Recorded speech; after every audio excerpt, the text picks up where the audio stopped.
दुनिया की सबसे ऊंची बिल्डिंग कैसे बनती है? इंजीनियर और मजदूर मिलकर कैसे जमीन से आसमान तक गगनचुंबी इमारत खड़ी कर देते हैं।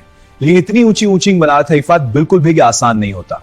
Every bomb lifted is a step to where you should. This sky will beckon the astonish Watland. This calamdation millions. This is what true ambition looks like. सबसे पहले प्लानिंग और डिजाइन। किसी भी गगनचुंबी इमारत को बनाने से पहले इंजीनियर कई सालों तक उसका डिजाइन और प्लानिंग करते हैं। इसके बाद कंप्यूटर पर 3D मॉडल बनाकर पूरी इमारत का टेस्ट किया जाता है। ये देखो, लोअर सेक्शन में हवा से शिफ्ट हो रहा है।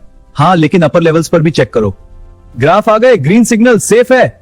बढ़िया। अब भूकंप के लिए भी टेस्ट करें। ऊंची इमारत के लिए सबसे जरूरी होती है उसकी नींव। इंजीनियर जमीन में 50-80 मीटर गहरे बड़े बड़े कंक्रीट पाइल डालते हैं। फिर हजारों टन कंक्रीट डालकर एक मजबूत बेजन आसानी से संभाला जा सके हैं।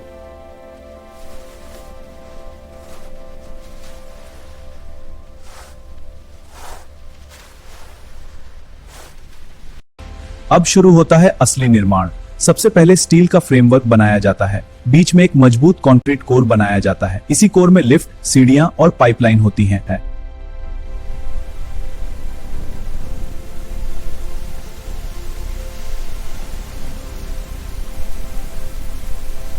इतनी ऊंचाई पर सामान ले जाने के लिए विशाल क्रेन लगाई जाती हैं। ये क्रेन सैकड़ों मीटर ऊपर तक स्टील और कंक्रीट पहुंचाती हैं। कई बार क्रेन को भी बिल्डिंग के साथ साथ ऊपर चढ़ाया जाता है। Easy now, bring it down slow.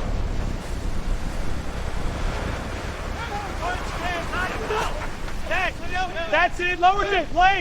ऊंची इमारतों को सबसे ज्यादा खतरा तेज हवा से होता है। इसलिए इंजीनियर बिल्डिंग का डिजाइन ऐसा बनाते हैं कि हवा का दबाव कम लगे। इसके लिए अलग अलग आकार और मजबूत स्टील स्ट्रक्चर का इस्तेमाल किया जाता है।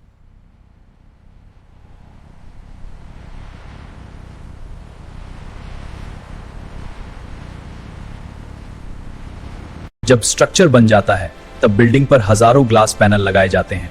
इसके बाद अंदर लिफ्ट, बिजली, पानी की पाइपलाइन, एयर कंडीशनिंग सब इंस्टॉल किया जाता है।